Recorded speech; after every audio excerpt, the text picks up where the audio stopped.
habari ya kipindi kilichopita nilizungumza habari msingi mbovu umebeba. Nataka kuzungumza leo habari ya kutembea gizani ni chanzo cha msingi kuharibika. Kutembea gizani ni chanzo cha msingi kuharibika. Kutembea gizani ni chanzo cha msingi kuharibika. Zaburi ya 82 mstari wa 5. Psalms chapter 82 verse 5. Zaburi ya 82 mstari wa 5. Biblia inasema hivi: hawajui wala hawakufahamu. Kutembea gizani, misingi yote ya nchi imetikisika. Hawajui wala hawakufahamu.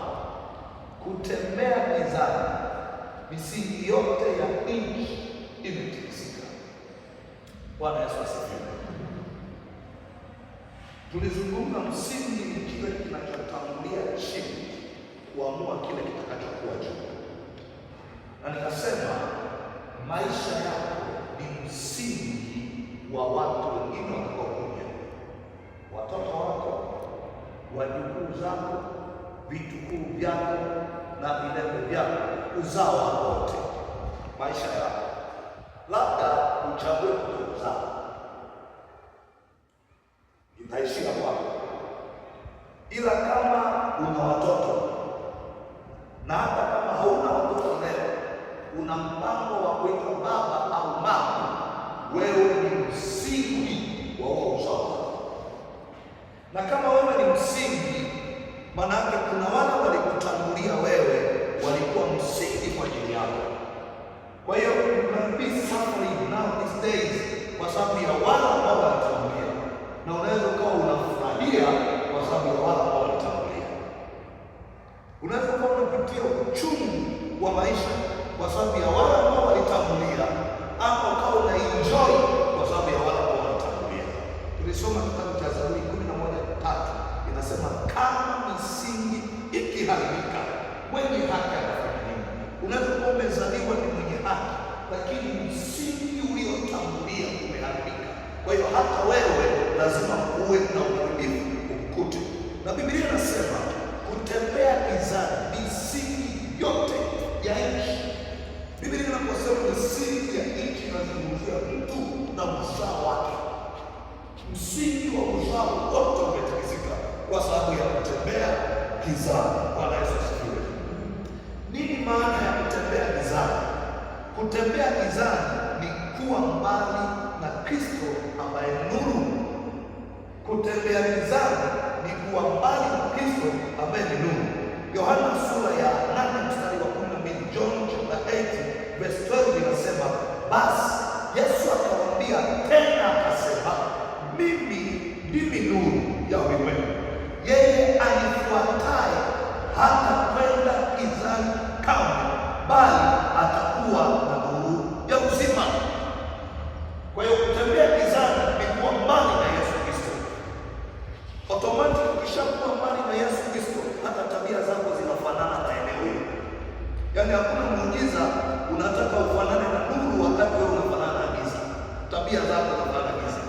Okay, tutakuona unang'aa hapa, lakini unapona tutakubamba tu.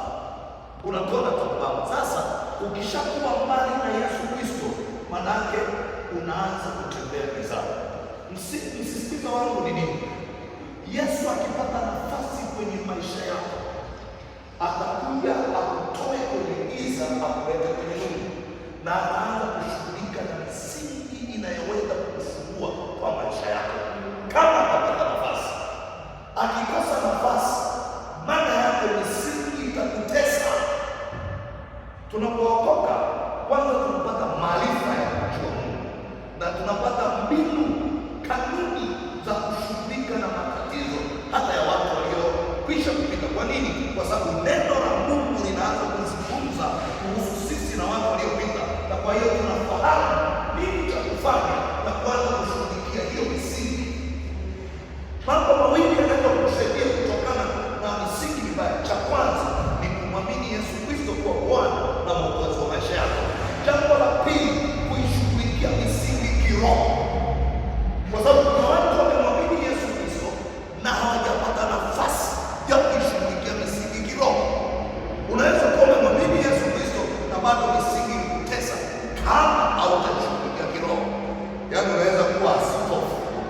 ni bishop, lakini unateswa na misingi.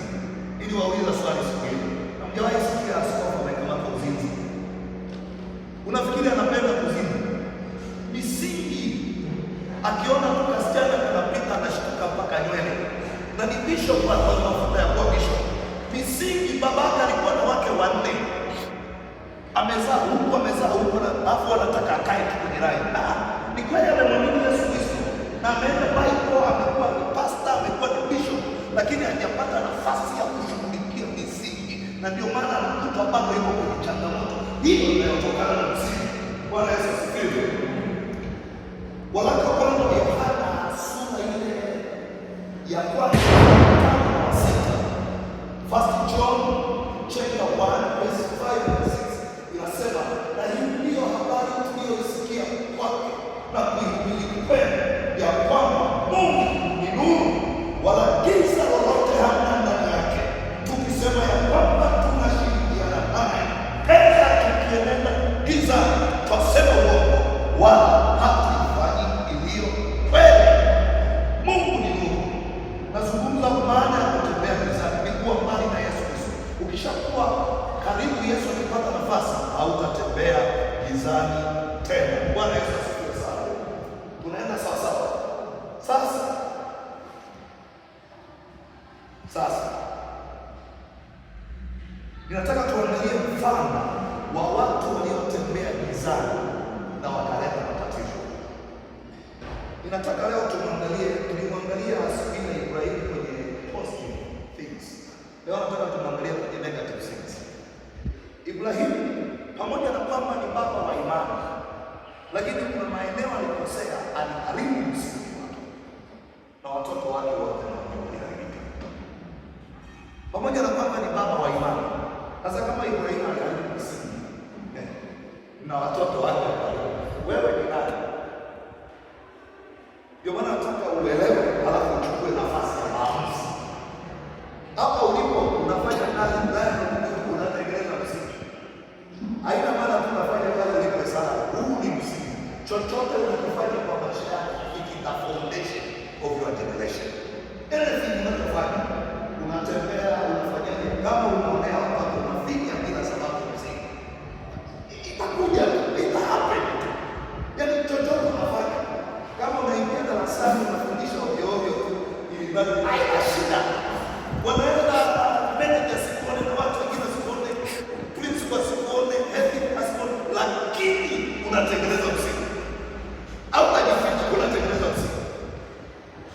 Kuna maeneo Ibrahimu alikosea na yakaleta shida kwenye uzao wake. Jambo la kwanza alilokosea Ibrahimu, tatizo la kwanza, Ibrahimu alikosea kuoa. Alikosea kufanyaje? Alikosea kufanyaje? Na nielewa vizuri.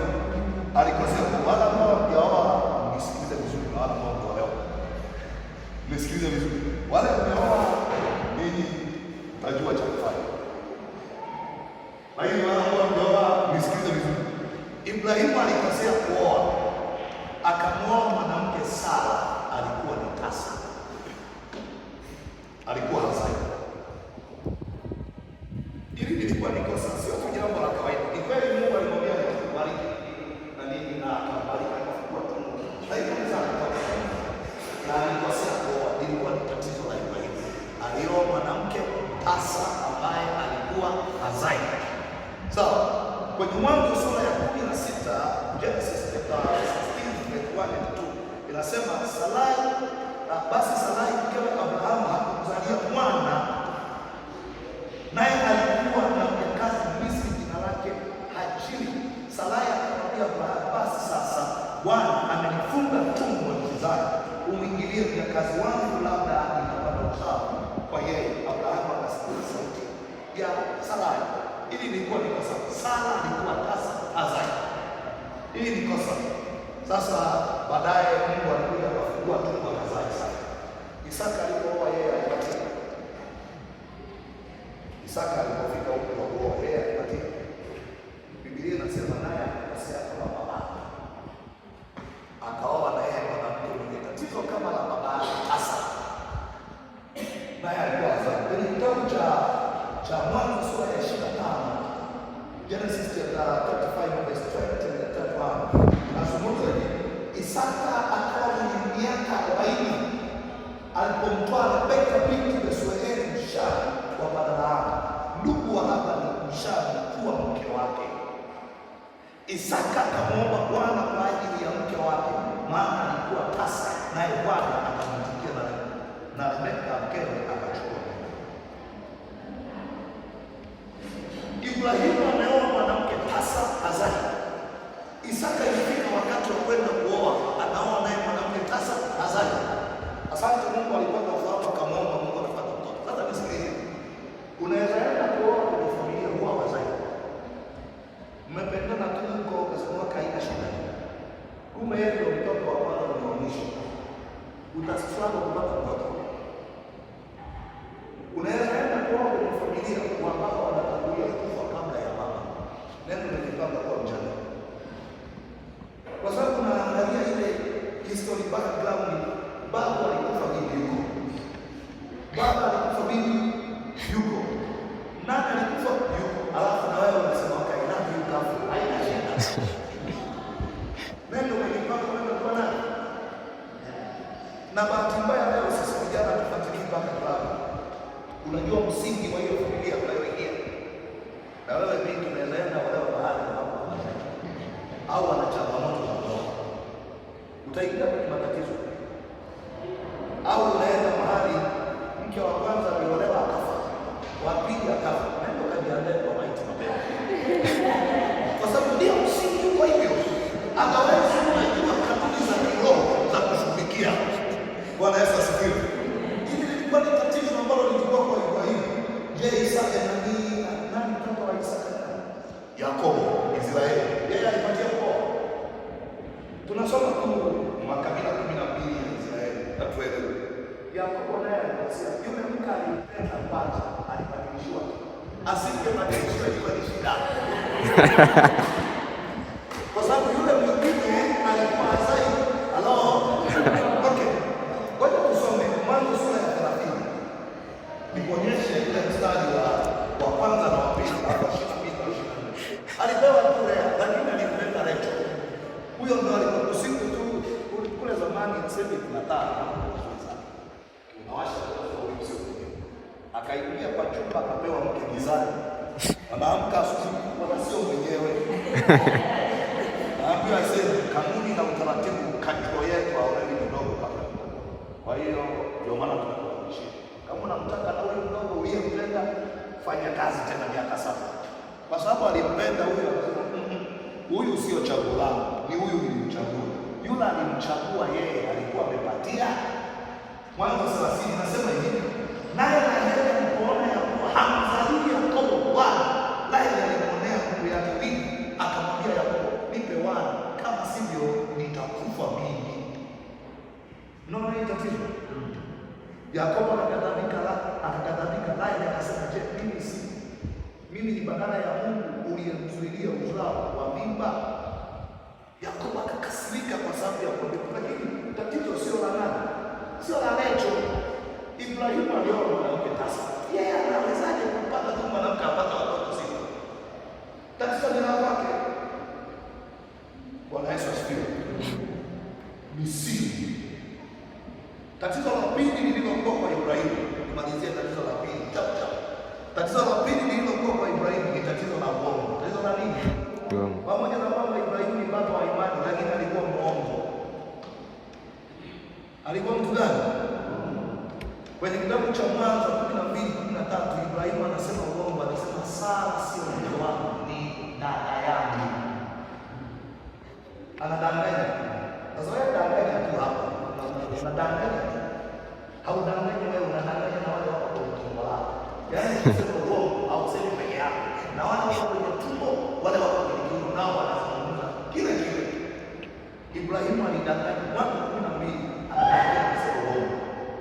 Isaka alipokuwa, Ibrahimu kashakufa na Sara kashakufa wakati wa Isaka. Yeye alikuwa mkweli, anasema uongo kama wa baba yake. Kile anasema kwenye Mwanzo sura ile ya 26 mstari wa 6 hadi wa 9. Isaka anasema uongo. Yakobo yeye alikuwa mkweli. Yakobo yeye sasa ule uongo unapanda leo, anadanganya baba yake. Sasa wewe danganya tu, watoto wako watakuja wakudanganya. Yakobo anatengeneza vile tricky, anaweka mpaka anachimba ngozi ya kipakao, anaenda anamwambia baba, mimi ni Esau sio Yakobo. Ya mzee Isaka anasema mwana, hii sauti na inua hii ya Yakobo, hebu njoo nikuguse. Anagusa hivi jamaa kashapa nguo za Esau. Msingi wako ni muhimu sana kwa ajili ya kesho yako. Otherwise mpe Yesu Kristo maisha. Kama kuna mahali umeza utubu ili utengeneze misingi hiyo bora. Ukiendelea kuharibu, haitakomea kwako, itaendelea kwa maisha yako yote.